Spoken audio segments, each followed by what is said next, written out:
I'm J.G. Michael, and this is Parallax Views.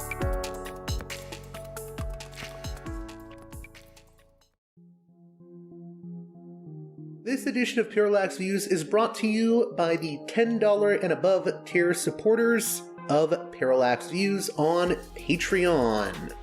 So, with that in mind, producers credit shoutouts to Galen, Matt, Gunnar, Mark, Simon, Alexander, Catherine, G, Tilo, Emilia, Jeremy, Jeff, John, Bert, Brian, Elliot, Michael, Brace, James, Nick, Mersham, Galen, Gareth, Arlen, Bo, Christopher, Michael, Gigadelic Media, Will, Chance, Chase, Dan, Big Bob, David H, Y. Kellerman, Sadeed 13, Kathleen, David, Ava, Bob, The West Bank Robbery Podcast, Jamie, Enoch, Gary, Max, Ishtofer, James, Martin, Matthew Ho, Brian, Nobody, Thomas,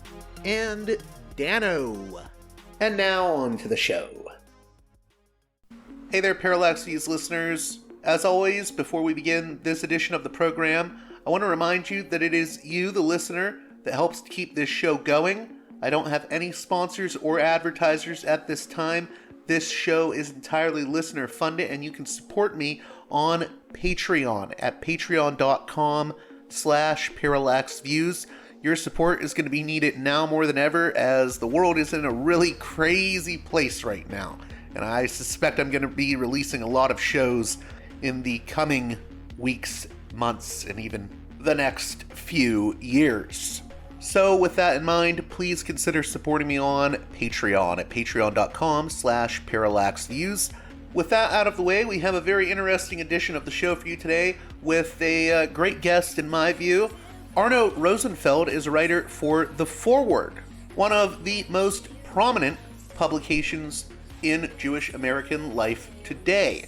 And we're going to be talking about the Heritage Foundation think tank's Project Esther, which is a plan to fight anti-Semitism. The Heritage Foundation, for those of you that are unfamiliar, was the same group behind Project 2025. It's a rather well-known right-wing American conservative think tank. And Project Esther is rather interesting because it points a finger at figures ranging from George Soros to Illinois Governor J.B. Pritzker as the culprits for anti-Semitism in America today. And of course, you know, both Pritzker and Soros are Jewish. So as Arno will talk about in the conversation to follow, there's sort of this sense of an anti-Semitic conspiracy theory of sorts informing the Heritage Foundation's own project to fight anti-Semitism. We'll be talking about that, and we'll also be talking about the fault lines that exist in American Jewish political life today with regards to Israel, Gaza, the West Bank, and even the strategy for fighting anti-Semitism in the United States and around the world. So we'll be talking about all of that in this conversation. I hope you'll find it enlightening.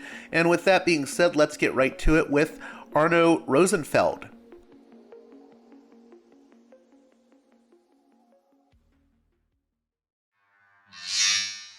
Welcome to Parallax Views, a guest that I'm really, really happy to have on.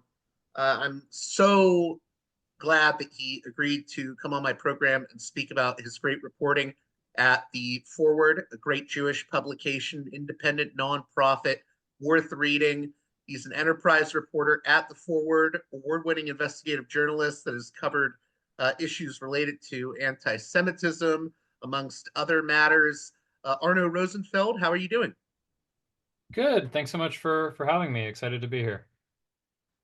So the reason I wanted to have you on the show is you've written two really great reports recently on Project Esther, this Heritage Foundation project meant to combat anti-Semitism. And for people that don't know, the Heritage Foundation is a conservative think tank, And you point out that this project that they have for combating anti-Semitism uh, sort of promotes a conspiracy of Jewish masterminds seeking to dismantle Western values and sort of pointing the finger at George Soros while still claiming to fight anti-Semitism. It's very paradoxical in some ways. And then you also, I think, have a second article that I believe came out only today about how this Heritage Foundation project wants to identify and target Wikipedia editors.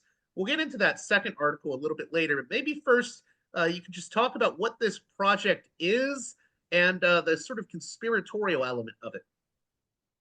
Sure. So Project Esther was released publicly on the anniversary of the October 7th terrorist attacks in Israel. So it was released in this past October, shortly before the election, as a PDF. And I was one of the first people to write about it at that point. And it presented, a pretty standard right wing, center right to right wing approach to combating anti Semitism, which basically focuses its attention on the left and anti-Israel forces that may or may not be leftist, in the case of some Islamist groups. And it was pretty vague, but it was ambitious. And the reason that it caught my attention is because it was drafted by a number of people who have close ties to the administration. So one of the groups involved, for example, was the American First Policy Institute, which has been called White House in waiting, basically, because it's where a lot of former Trump officials went and presumably future Trump officials. And so I kind of said, look, even if it's a little vague, if they have this plan and they're about to come into power or maybe about to come into power, let's see what they're doing. And then a few months later, I received a copy of an internal presentation or a presentation that they were giving confidentially to potential supporters, people who might donate to support their work on anti-Semitism. And that one had a fair bit more detail about their view of the problem and their solution to it. And in their view and outlining the problem, they had these kind of pyramided diagrams, and at the top were a number of Jewish figures, including George Soros, also J.B. Pritzker, the Illinois governor. Yeah.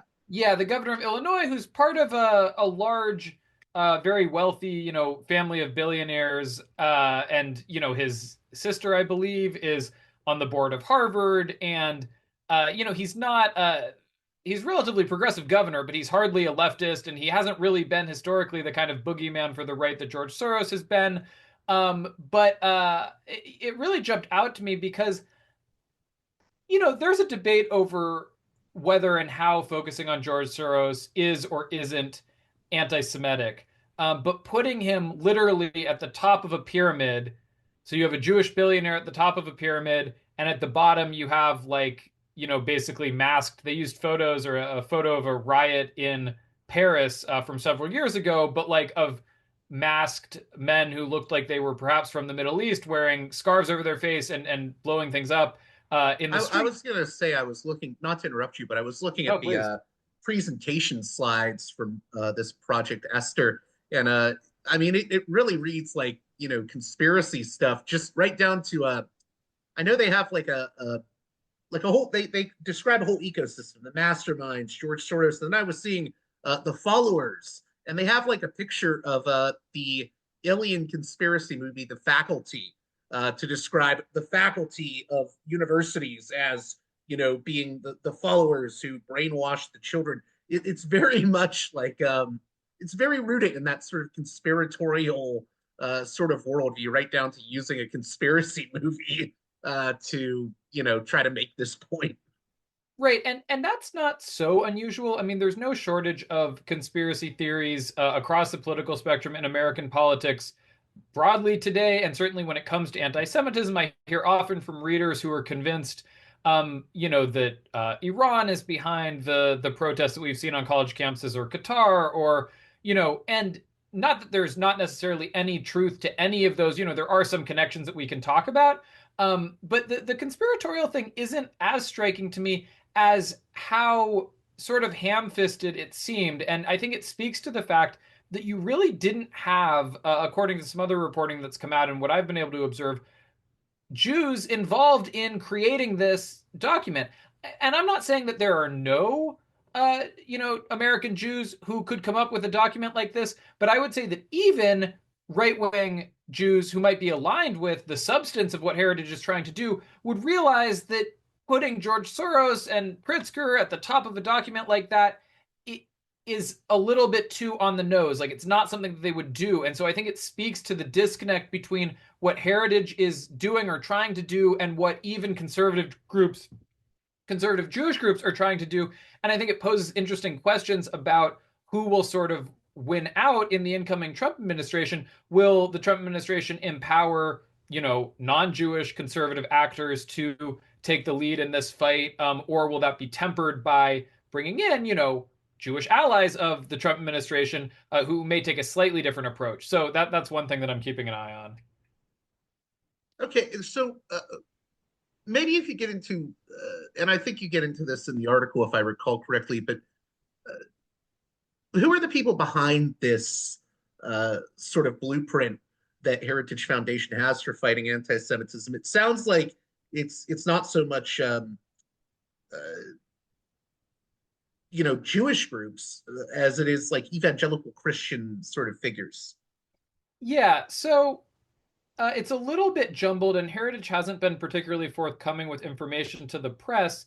But basically, they created shortly after October 7th, 2023, and toward the start of the Israel-Hamas war, they came out with a task force to fight anti-Semitism, Heritage did. And that task force had, I think, 57 organizations, including some relatively mainstream, some relatively mainstream groups, including the World Jewish Congress, for example, which is an international, Zionist pro-Israel group, and some others. But and they sort of credited Project Esther to this task force.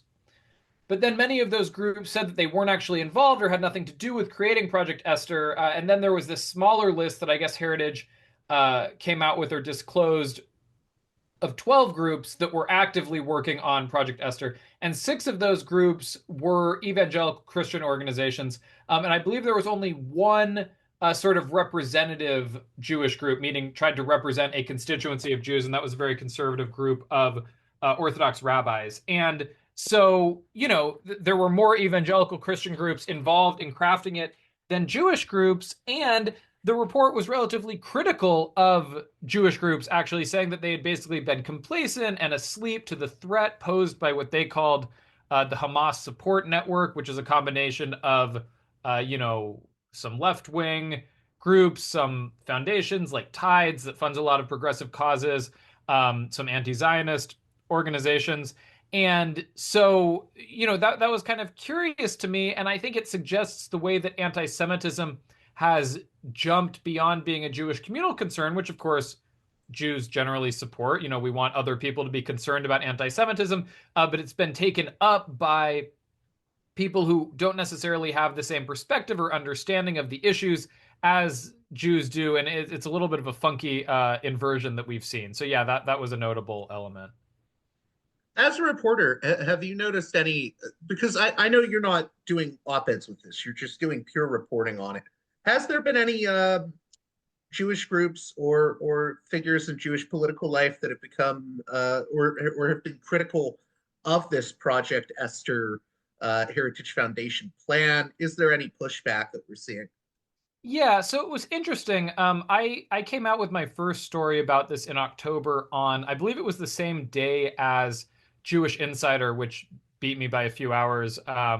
And their story was looking at Jewish Insider is an interesting, it's kind of like a Jewish Politico, and they send out this morning email that's relatively influential, like on Capitol Hill, but it has a particular kind of right of center bend. And I think people often, will leak stuff to them when they want it to reach a certain audience, which again is a sort of pro-Israel Jewish establishment audience. And so I was interested to see their story. It was a good piece about, I mentioned those 57 groups, many of which, when the report came out, said, no, like we were not involved with this. And that included groups like the Anti-Defamation League, which again is relatively right-wing when it comes to the approach to fighting anti-Semitism. They might dispute right-wing, but if you were going to map it on a spectrum, relatively right-wing. But they didn't they weren't criticizing the report itself or the Heritage Foundation. They were more just trying to distance themselves. So I think that suggested that there is a degree to which Project Esther is a little radioactive, even among Jewish organizations that might support some of its methods or some of its objectives.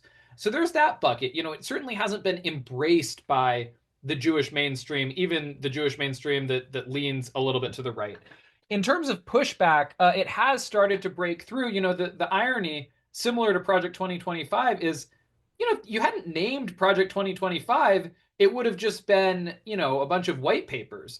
But by branding Project 2025, which Heritage also created, and by branding Project Esther, it gives you something to rally around if you're opposed to these methods of fighting anti-Semitism, or the people who are opposed to them generally don't even think that they're talking about anti-Semitism. So that's picked up a lot on the left. There have been a lot of op-eds outside of the Jewish world, in Palestinian activist circles, Muslim and Arab activist circles, where Project Esther has been, there have been webinars and programs and that kind of thing.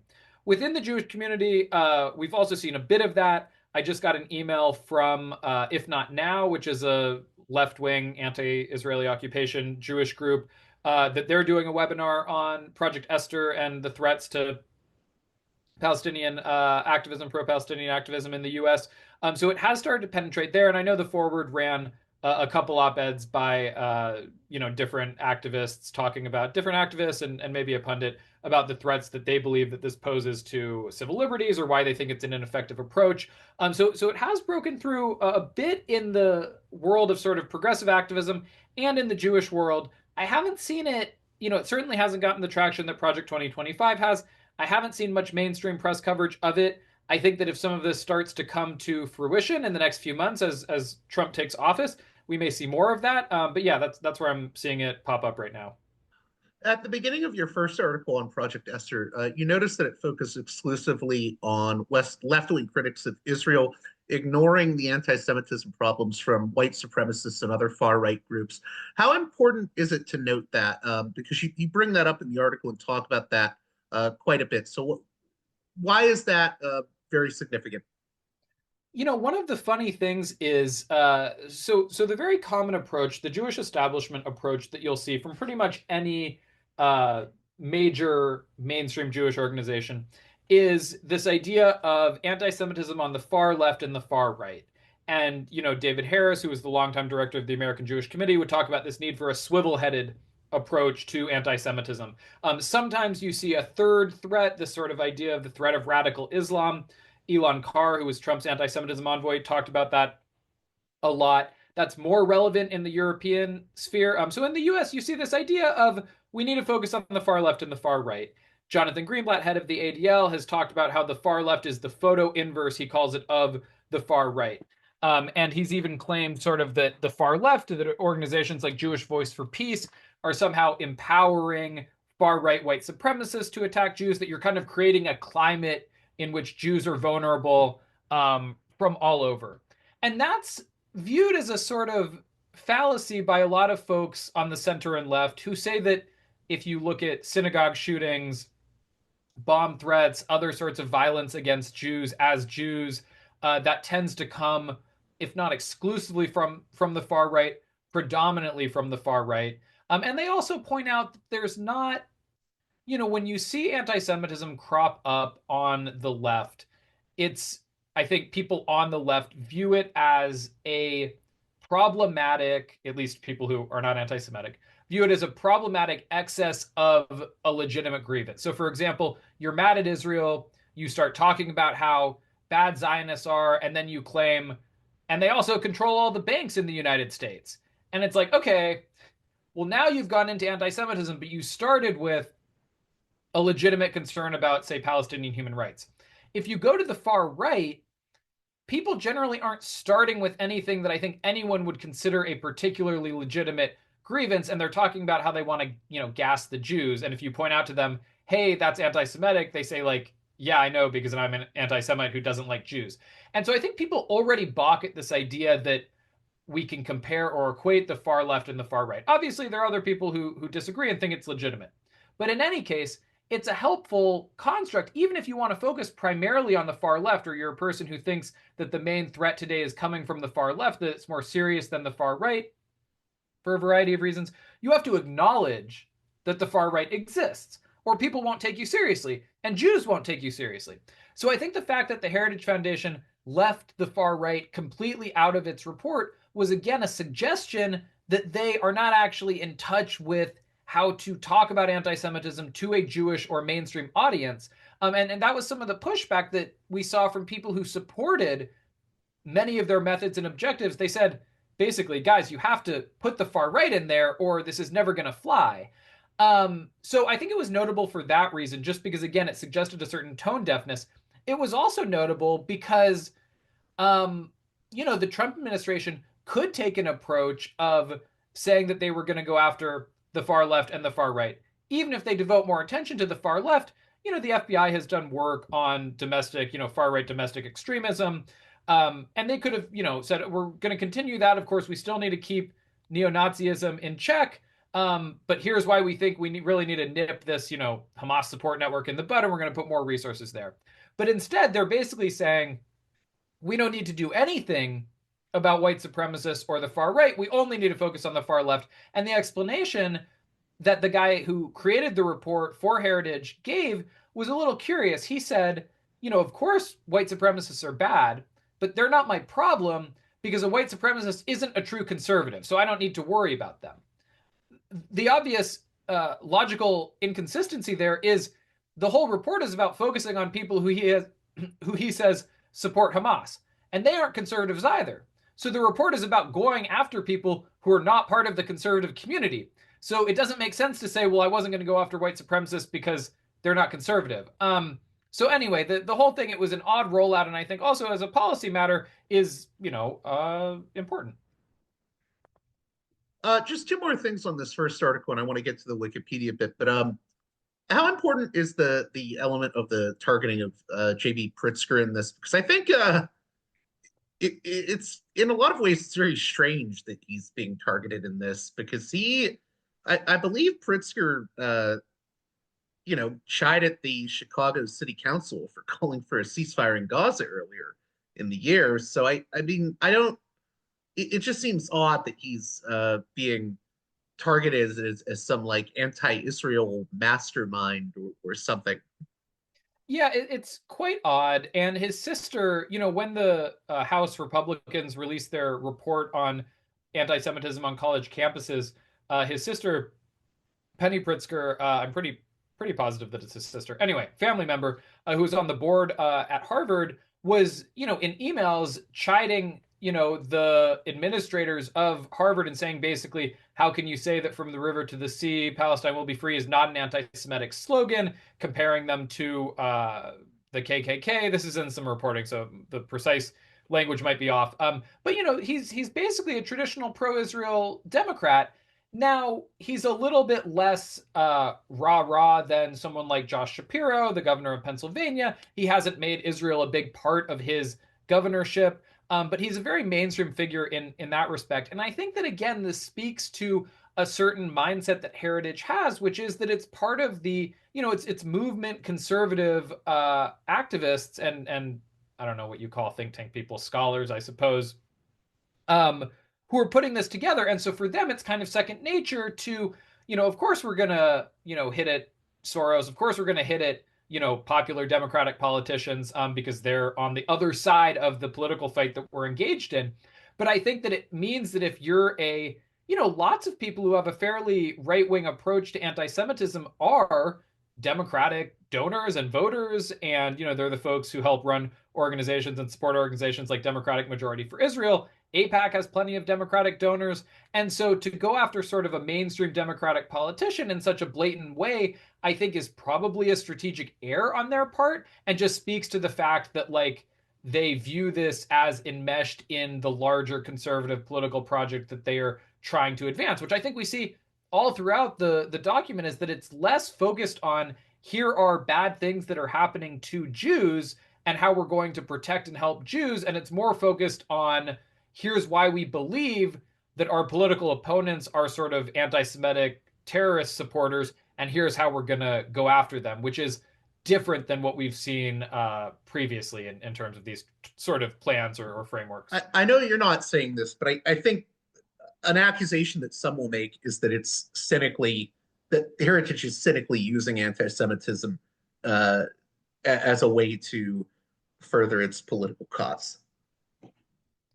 Yeah, I mean, I think that that's, certainly we hear about the weaponization of anti-Semitism. I think the other thing that we see is there certainly have been cynical uses and deployments of anti-Semitism to achieve political and other objectives.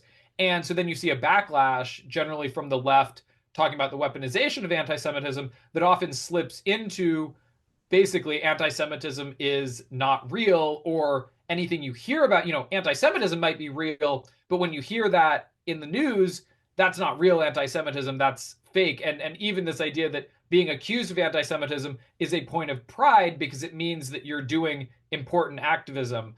And so I think that this certainly plays into that perspective because people certainly have taken that view of it, and then it turns anti-Semitism into fundamentally a partisan issue, which I think that, again, even organizations that might be sympathetic to some of the objectives in here really don't want it to become a partisan issue just because, politically you want your issue to be bipartisan so that you get support no matter who's in power, et cetera, et cetera. And so yeah, I think there's a degree of concern from that perspective, which may be why we saw some of those mainstream groups try to distance themselves from it when it first came out. Is there anything I missed in that first article that you think is worth pointing out? And like maybe you could just go over again the gist of the sort of narrative that this project has about the problem of anti-Semitism. Yeah, so the argument that they make basically is that the pro-Palestinian movement in the United States, which is a relatively, I don't want to say radical or fringe because that's not quite right, but for a variety of reasons, many of the organizations doing the most intense work on it are outside of the political mainstream. And they're arguing that basically these organizations support Hamas, which is basically unfounded. I think there might have been one or two groups in there that are relatively marginal players in the U.S. political activist scene, so far as I've been able to determine, that do have some ties to, I don't even think to Hamas, but to Popular Front for the Liberation of Palestine, some other Palestinian groups that have been designated terrorist organizations, some of which participated in the October 7th attacks. So, there's maybe a grain that they're latching onto there. But otherwise, they're pointing at, Tides, which is a multi-billion dollar, at least hundreds of millions of dollars, fund that serves as a fiscal sponsor for dozens, hundreds, many, many progressive groups. It was a target many years ago by Glenn Beck on his chalkboard where he had all of the nefarious left-wing actors up. Jewish Voice for Peace, which is an anti-Zionist Jewish group, one of the largest pro-Palestinian activist groups. And they do lots of stuff that plenty of people, including many Jews, find offensive. Of course, other Jews support, but they don't support Hamas. And anyway, so they take this constellation of groups and they refer to it as the Hamas Support Network. And then they sort of work back from the premise of, okay, well, if we have this constellation of organizations in the United States that support terrorism, what do we do about that? And they list, again, without a whole lot of detail, and even this other presentation I got didn't have a whole lot of detail. And it's important to keep in mind, of course, that, these documents are also fundraising documents. It's never totally clear how much can actually come to fruition and how diligently they're working on implementing policy.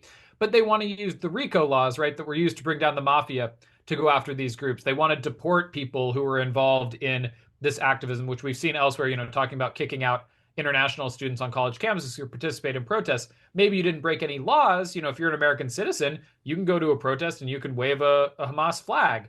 But taking students who might be just holding up a sign that says "From the river to the sea, Palestine will be free," and saying, it's not against the law, but you don't have a right to be in this country because you're not a citizen. So we're gonna expel you. So kind of drastic measures like that. And then it had vaguer goals about, changing the narrative, about trying to convince Jewish organizations to focus more on far left, anti-Semitism, etc. So people can, if you just Google it, you can find it on the Heritage website, and you can find, of course, the articles that I've written about it. But yeah, so it sort of sets up that framework that we have this Hamas Support Network, HSN, and here are the things we're going to use to dismantle it. Working with law enforcement, that was one of the things that was in the private presentation of theirs that I got. Leveraging law enforcement contacts to monitor protests, to crack down on protests, etc. So that's kind of what it's trying to do. Now, this more recent article that just came out, I believe, a few days ago, entitled "Heritage Foundation Plans to Identify and Target Wikipedia Editors." Maybe we can just go over the sort of most important points that you bring up in that article, or the most important things you're reporting on there. Yes, so that was an interesting one. And it's related to Project Esther, but in a little bit of a confusing way. And again, I don't know exactly how without Heritage telling me, which they have not done. The Heritage Foundation has something called the Oversight Project, which is basically like a primarily government, I believe, accountability project that sort of like, the government, Republicans in Congress can't necessarily do all of this work that's required to monitor the far left deep state or whatever. So we're going to do some of that ourselves. And they've expanded that now to include Wikipedia, and they've told prospective donors that that's basically it's where Project Esther and the Oversight Project dovetail. So the first work related to anti-Semitism the Oversight Project is going to do is related to going after anti-Semitic Wikipedia editors. And what that's referring to, so far as I could deduce from my reporting, is editors who are viewed as biased in favor of the Palestinians. So there have been a lot of editing wars on Wikipedia going back really 20 years on pages related to the Israeli-Palestinian conflict, and there have been efforts, coordinated efforts on both sides to inject a biased narrative in there. And then there's, of course, the fact that even if you're not trying to inject a biased narrative, it's very hard to write a neutral encyclopedia article about something like the Israeli-Palestinian conflict. And since the October 7th attacks and throughout the Israel-Hamas war, there's been a big outcry from pro-Israel Jewish groups and some Jewish scholars who are not activists about bias in Wikipedia articles about Israel and Zionism. That the Zionism article was updated to include references to colonialism and to take out, stuff about the Jewish connection to the land of Israel and so on. And so this appears to be referring to sort of trying to identify and target the editors responsible for those changes. They don't say what they're going to do in terms of targeting them. Like, once you identify them, what are you going to do with that information?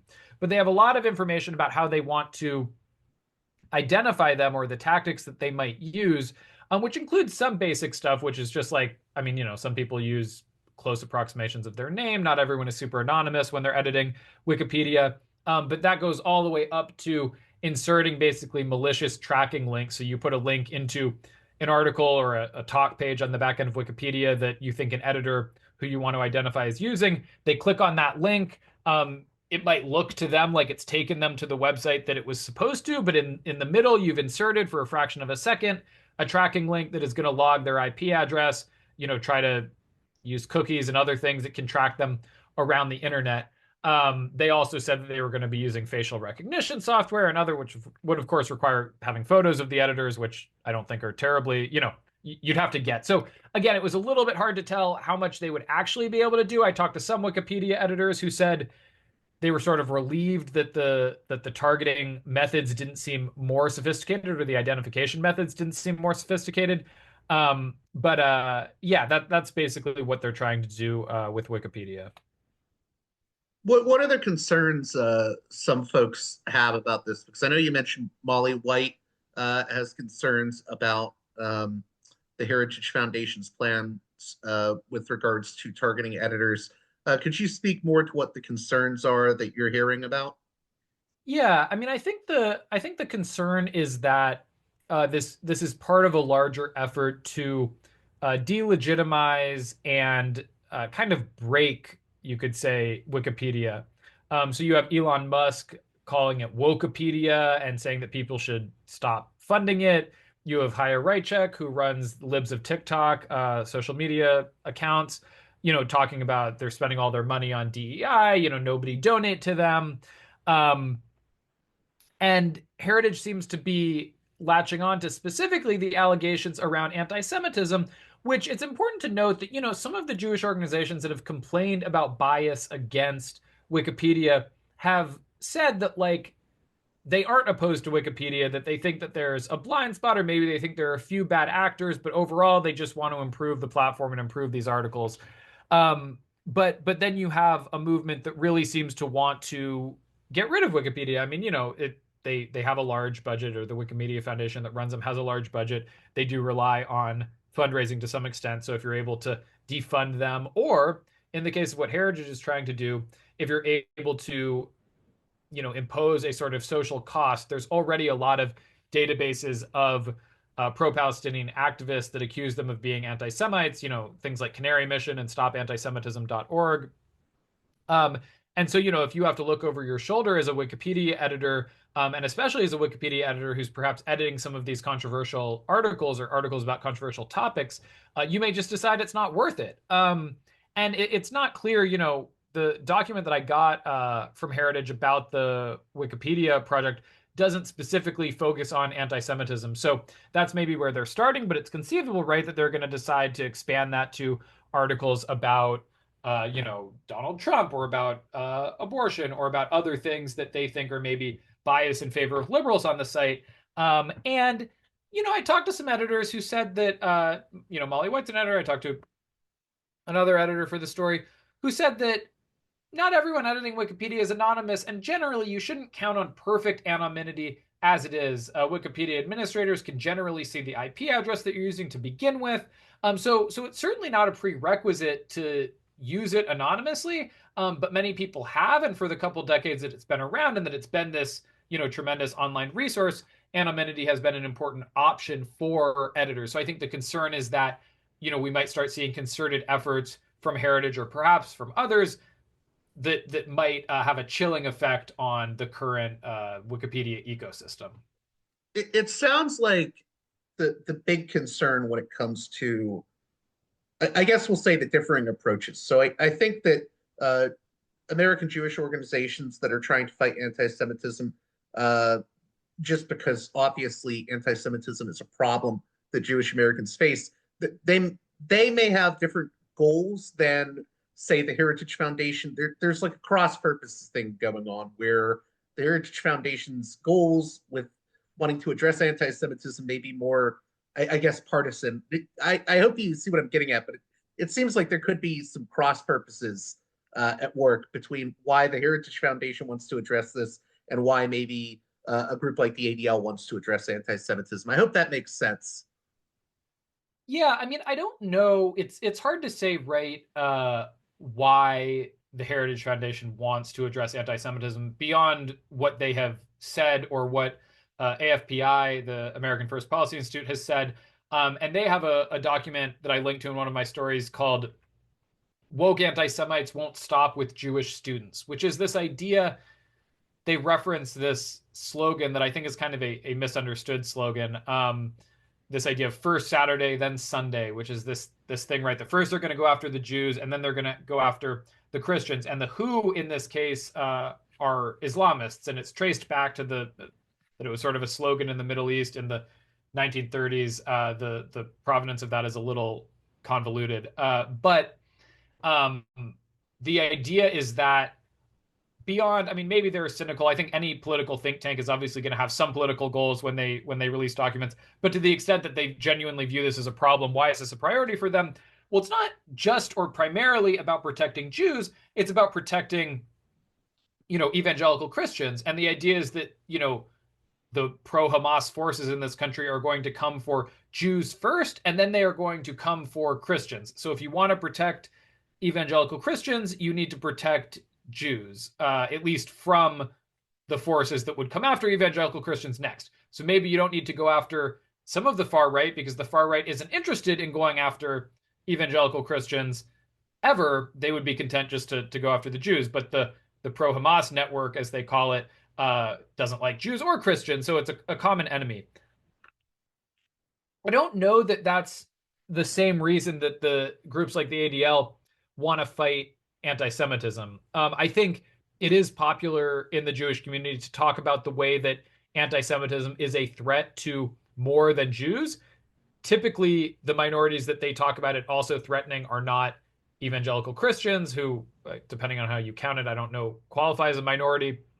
But the pitch that organizations like Trua, a network of liberal rabbis, make is that anti-Semitism is a sort of conspiratorial brand of politics that is popular on the far right and that will threaten all different minority groups, and that even on the left it sort of obscures the true political enemies, and so we all need to fight against anti-Semitism. I think an organization like the ADL does see its mission primarily as protecting Jews. And so I think where the overlap with Heritage might be is that, for example, the ADL has also called to investigate Students for Justice in Palestine chapters across the country to see whether they're providing material support to Hamas, right? So clearly they're on the same page with Heritage in that they believe that some of these groups may be supporting Hamas, but Heritage, I think, is coming at it from a very different perspective where it's like, anti-Semitism is a threat to Christians. So I think that's one big and important divergence, and I think it's why you see language and tactics mentioned in the Heritage report that you don't see from an organization like the ADL. Before we close out, I wanted to get away from the Project Esther stuff for a second, because I know you've reported on anti-Semitism and you've reported on sort of differing political views within Jewish American political life. And I think that's an important topic because, I've been covering Israel-Palestine for a few years now, and I've learned a lot. And I've also, I think I've made mistakes covering it at times, both mistakes that I think, for lack of a better term, were problematic, both for Jewish Americans and even Palestinian Americans. People make mistakes when covering this stuff. It's a landmine issue.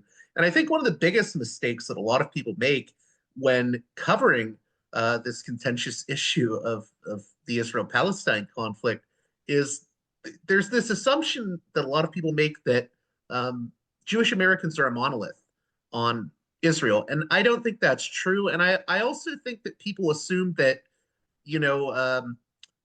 you're either like a Peter Beinart figure who, promotes this idea of, well, sort of post-political Zionism, or you're like a Morton Klein figure who's very much on the right-wing end within Jewish American political life. And I think there's a lot more diversity in Jewish American political life than a lot of people realize. And I think there's a lot of differing views on Gaza, the West Bank. I think there's more diversity than people realize. Could you speak to that? Yeah, absolutely. So I think that there are sort of two things are true, right?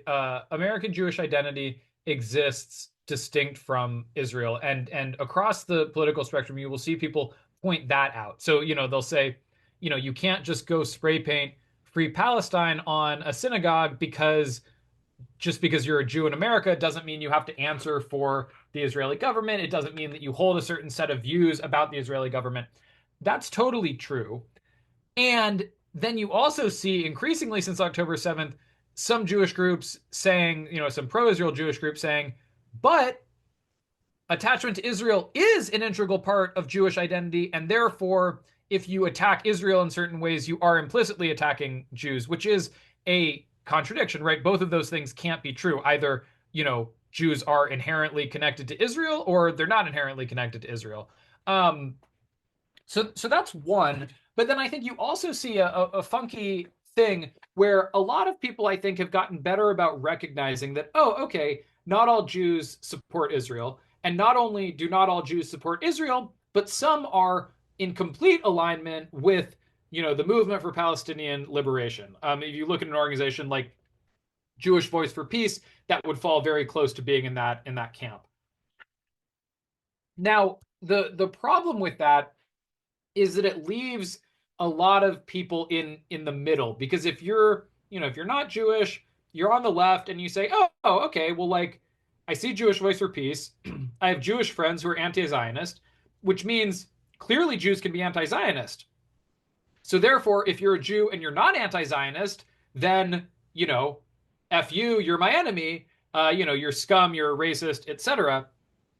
Um, and so that views Jews as sort of like in two camps: either you're a Zionist Jew or you're an anti-Zionist Jew. And I think that, leftist Jews who have done serious work on combating anti-Semitism like to point out that that's really a problematic flattening of the community. And you have a pretty wide spectrum. You have, of course, on the most hardcore pro-Israel side, you do have people who are sort of like Israel, right or wrong. You have, whatever you might expect: anti-Palestinian racism, support for the extreme far right elements in the Israeli government. And that's not really the mainstream Jewish approach. I would say the Jewish establishment approach is close to Israel, right or wrong. And I mentioned David Harris earlier, the longtime head of the American Jewish Committee, which is a very influential Jewish group, and he put out this kind of funny essay when Israel was considering annexing the West Bank, where he said basically like, guys, please don't annex the West Bank, because if you do, I'm going to defend you, but it's going to be hard to defend you and it's going to make a lot of people mad. So it was sort of this idea of like, if you do something that violates my own politics and values, I will still publicly defend it. I just may not like it. So I think that's what you see from a lot of mainstream groups, is that, hey, we might criticize occasionally Israeli settlement policy. We might criticize something that Israel has done, but we're going to spend most of our energy defending Israel. And then you have a huge swath in the middle of American Jews who run the gamut from, their main relationship with Israel is one of solidarity and feeling like they need to stick up for it and having a lot of affinity for it, to Jews who are like, man, I really dislike all the stuff that Israel's doing. On the other hand, maybe I've been there to visit a few times. I might have family or friends in the region. I don't trust, the idea that we're going to turn it into a binational state, and like, what would that mean for the country? And like, Hamas is what's going to happen with Hamas, and you don't really have Palestinian leaders in the West Bank who seem to have public legitimacy. Like, they don't buy into that, so they're not ready to go over to the JVP anti-Zionist side, but they're not, cheering on Israeli airstrikes in Gaza. And so I think, what I've seen from folks who have done good work on this, and Ben Lorber and Shane Burley wrote an interesting book recently called Safety Through Solidarity about how the left can fight anti-Semitism. And they pointed out that, using that just pure litmus test of, are you a Zionist Jew or an anti-Zionist Jew, is really alienating and problematic, and typically not how we would approach other minority groups that we're trying to, us being, they're coming from the left, other minority groups that we're trying to build alliances with. Like, obviously, it's fair to have a baseline that you need to respect the humanity and dignity of everyone, of Israelis and Palestinians, but then, let folks into the coalition and try to educate them and work with them and talk with them. And if you want to partner with some liberal Jews on abortion, for example, you don't necessarily need to interrogate them about all of their views on Israel and Palestine before you do so. So anyway, that's maybe more than you were asking for, but I would say, yes, there is a lot of political diversity, and it's more than just this Zionist, anti-Zionist binary. With regards to that diversity, do you think it's also important that people draw distinctions between, you mentioned Trua earlier, for example, and I would say that Trua is pro-Israel, but very critical of a lot of actions Israel has taken. And I do think that's a very different approach than, say, someone who is like a diehard, fan of, say, Meir Kahane. And, you can still be someone like Rabbi Joe Jacobs and be critical of Israel. And that's very different than someone that's a Kahanist. So even within people that support the existence of Israel or are supportive of the idea of Zionism, there's even diversity within that. And I do think it needs to be recognized. Yeah, I think that's right. Yeah, certainly there are people who identify as Zionists, and the spectrum of that is complicated. I don't know if Trua would consider itself pro-Israel. They made a lot of people on the left mad because they went to the sort of pro-Israel rally in November in Washington, D.C., in November of last year. And I think Rabbi Jacobs said at the time that, they wanted to be in solidarity with the community. You have organizations like J Street that are, that devote most of their time to being critical of Israel, but are still adamant that they are, pro-Israel Zionists. So yeah, it's a pretty diverse landscape. Yeah, I think that's right. And there are a lot of different groups. And for people who are steeped in it, you can map people in all different ways. You have Jewish Voice for Peace, which basically views itself as an extension of the Palestinian liberation movement. Then you have a group like If Not Now that has a little bit more of an independent identity. I don't think they officially identify as anti-Zionist, but they are still in alliances and coalitions with a lot of anti-Zionist groups. Then you have, the Reform Movement, which is the largest Jewish denomination in North America, that is pretty staunchly Zionist. But when Israel does something that they don't like, they will put out, a critical statement in terms of Palestinian rights, settlements, the occupation, etc. Um, then you have organizations like, the Jewish Federations of North America that on paper, doesn't support the, Israeli settlement in the West Bank, for example, but will basically never put out critical statements. So there's a lot of nuance, and I think it's generally worth not making too many assumptions based on a single data point. So, that somebody went to Israel, or you saw that they interned with J Street in college and therefore XYZ. I think it's always a good practice to like try to figure out what people actually believe, talk to them, etc. Last thing, I don't know if you came across this article, but I was reading in the Jewish Telegraphic Agency today an article by a friend of the show, Asaf Elia Shalev, about everyone has a plan to fight anti-Semitism. Few have studied how it actually works, and it details how uh, I believe his name is Matt Williams, a Yeah. behavioral social scientist at the Anti-Defamation League, is sort of in disagreement with some things on the ADL. And it led me to want to ask you about have you done any reporting, or can you speak to the issue of differing opinions within the Jewish community in America on how to fight anti Semitism?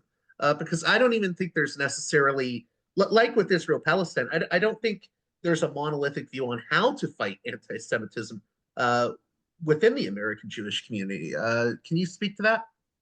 Yeah, and there's not, and of course, I don't think that we've figured out really how to fight sexism or racism or Islamophobia or anything. It's like if there was like, oh, this is how you get people to stop you know being bigoted or having, feelings of discrimination. There's high level social science on that. And I think we know some best practices. The more likely, if somebody knows a Jewish person personally, they are less likely to be anti-Semitic, right? Some of that stuff is pretty basic.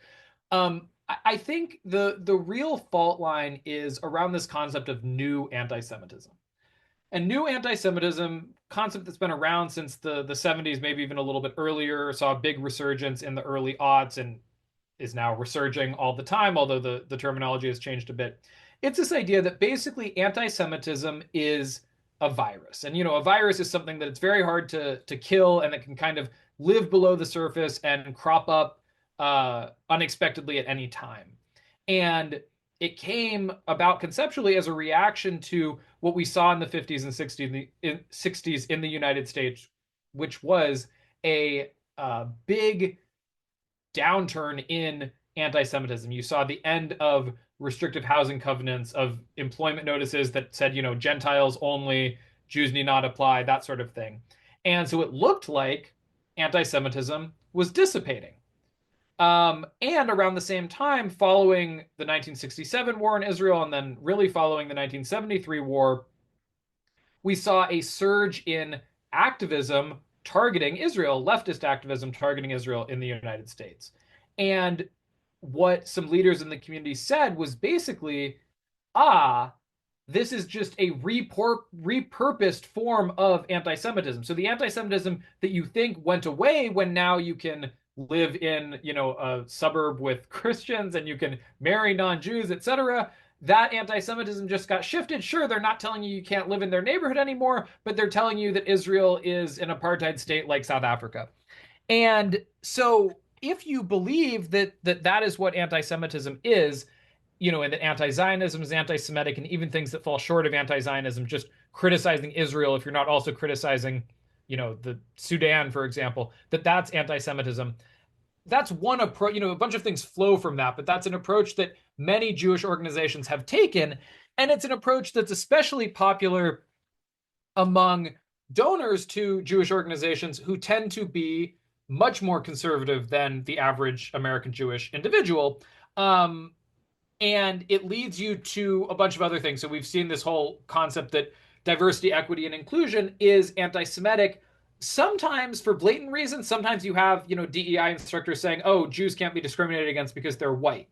Okay, that doesn't really have to do with Israel, and that's problematic, and, we can focus on that. But you also see it because, DEI is teaching people to be sympathetic with oppressed minorities, and then people think the Palestinians are an oppressed minority, so then they don't like Israel, and that's anti-Semitism. And that's an approach that I think is favored by conservative donors who may not like DEI to begin with because they don't support that vision of, racial equity or justice in the United States. And then on the other side, you have this view that basically anti-Semitism is much more similar to other forms of racism, that we should fight it in similar ways that we fight other forms of racism, and that we should fight it basically, shoulder to shoulder with other minority groups. And that Israel, maybe sometimes we need to have conversations with other minority groups about the way that they talk about or understand Israel, but that disliking Israel is not equivalent to disliking Jews. So those are the two big camps that I think the Jewish community are in. One camp is bigger than the other. The sort of new anti-Semitism approach is dominant in many respects, but especially in the last few years, I think as a backlash to that, we've started to see some elements of the Democratic Party and some larger Jewish groups start to push back on that approach and call for a slightly different tact. Last thing I wanted to ask you, because it's come up before when I've had other guests on the show, ranging from Peter Beiner to even Ron Campais at JTA. You use that term, Jewish establishment or American Jewish establishment. I think sometimes when that term has come up with certain guests I've had, people will think, "Oh, that sounds like is that some anti-Semitic dog whistle?" But I guess what I wanted to ask was, what do we mean by Jewish establishment? What do you mean when you use that term? Yeah, so it's a good question. Even just saying something like the Jewish community, people often point out, like, what is the Jewish? There's no centralized leadership, and there are many different Jewish communities, and there are Jews in non-Jewish communities, and so it's a good question. The Jewish establishment, when I use it, refers to the largest. When I say largest, I mean by budget and often staff, the largest organizations in the country that represent themselves to be acting on behalf of American Jews, speaking on behalf of American Jews, determining what they believe the priorities for the Jewish community should be. And those are organizations, just to name them, the American Jewish Committee, the Anti-Defamation League, the Jewish Federations of North America, which is a network of more than 100 local Jewish federations, which are basically combined philanthropies. So starting 100 years ago, donors said, man, there are like 70 or 80 different Jewish nonprofits in New York City. How am I, as like an individual Jew who wants to give some money to my community, am I supposed to assess 70 different groups? No, I can give it to this one institution, and they'll have a panel of experts figure out how to allocate the money responsibly. How those federations in most communities around the country that have any Jewish population, they have a national representative body, raised like $800 million for Israel after October 7th. You have Hillel, right, which oversees the campus programming for Jews on many college campuses. You have the denomination, so the Union for Reform Judaism, Conservative Judaism, Reconstructionist Judaism, etc. So those are what I refer to as the Jewish establishment. And I think it's a legitimate and important concept because, if you're in the White House, if you're Donald Trump or you're Joe Biden, and you're trying to understand, well, let's see, I know that Jews are an important, maybe I just care about the Jews and want to make them happy, or maybe I know they're an important voting bloc in Pennsylvania, say, or whatever. What are their priorities? What do they want? You have to turn to some groups. And so those are the sort of groups that they turn to that have lobbyists, etc. They also happen to be, for a variety of reasons, meaningfully to the right of the American Jewish public on a variety of issues. The people who work for and engage with those groups tend to be more politically conservative, still predominantly liberal, most of them, but more conservative than the average Jew, more likely to be Orthodox or religiously observant than the average American Jew, and more likely to be closer to Israel, more supportive of Israel, have closer ties to Israel, etc., than the average American Jew. And so what these groups often say is like, sure, if you take a poll of like 100 random Jews in the United States, they're going to be more left-wing than I am or than my organization is. But, 30, 40, 50% of those Jews are never going to synagogue. They're not doing anything in the Jewish community. They might be Jewish, that's fine, but like they aren't really part of the Jewish establishment. So we're not seeking to serve or represent them. But yeah, that's what I'm referring to. Definitely not an anti-Semitic conspiracy theory, just a group of large nonprofits. That also led to, and I promise to let you get going. I know I've kept you a bit longer, but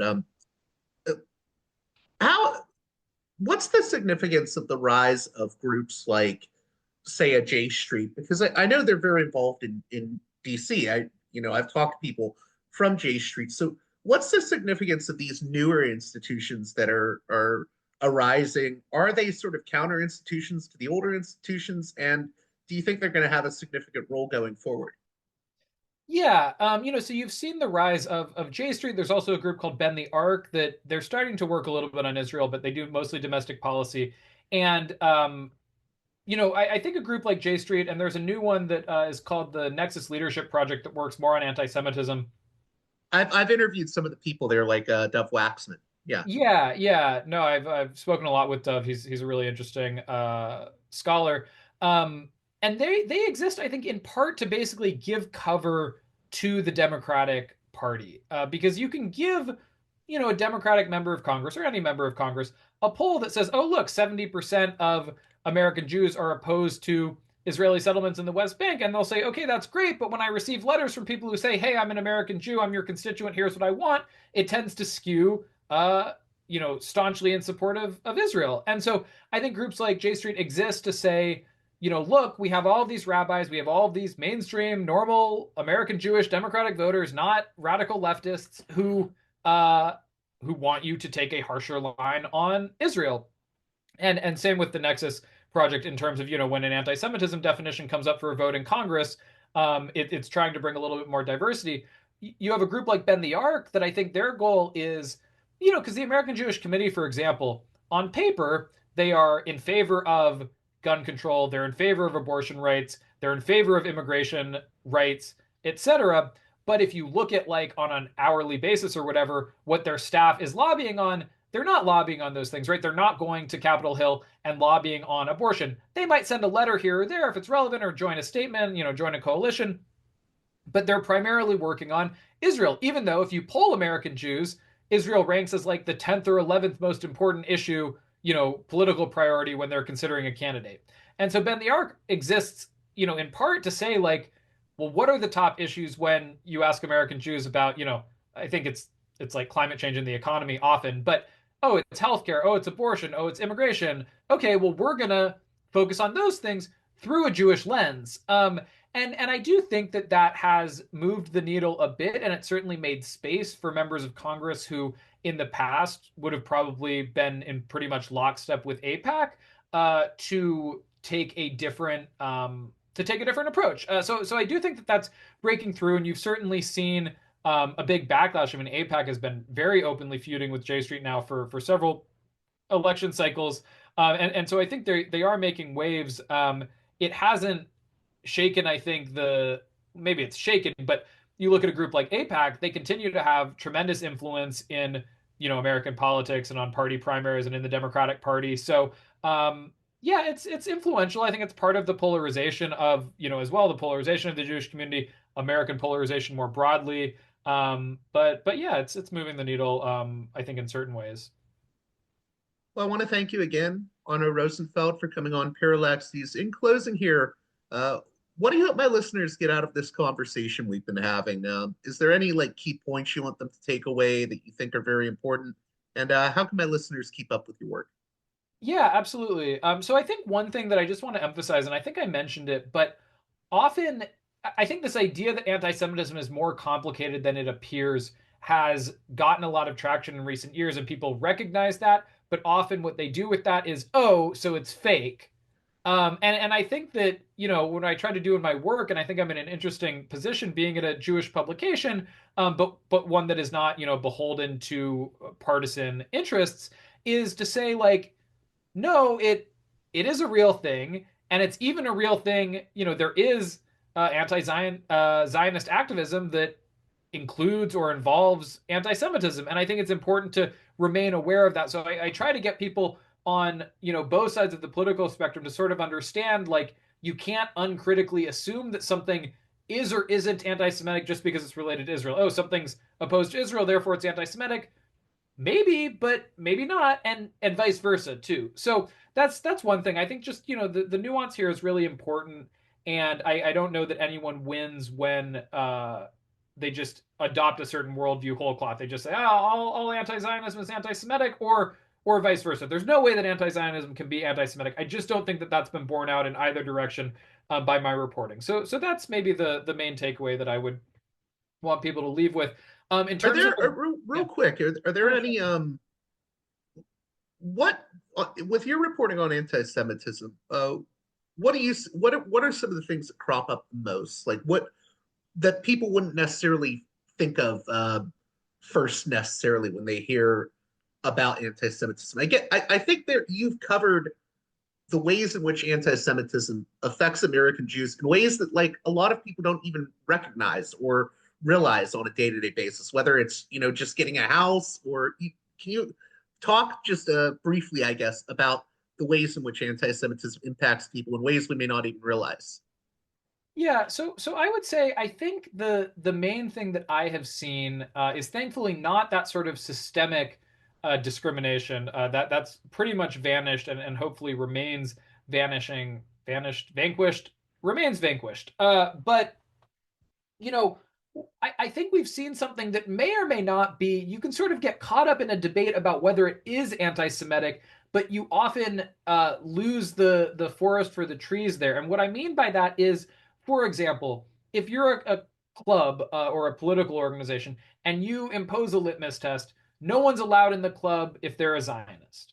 Okay, if you only apply that litmus test to Jews, that's anti-Semitic, right? You're singling out Jews for special treatment. So let's say you say, no, I'm going to apply it to everyone equally.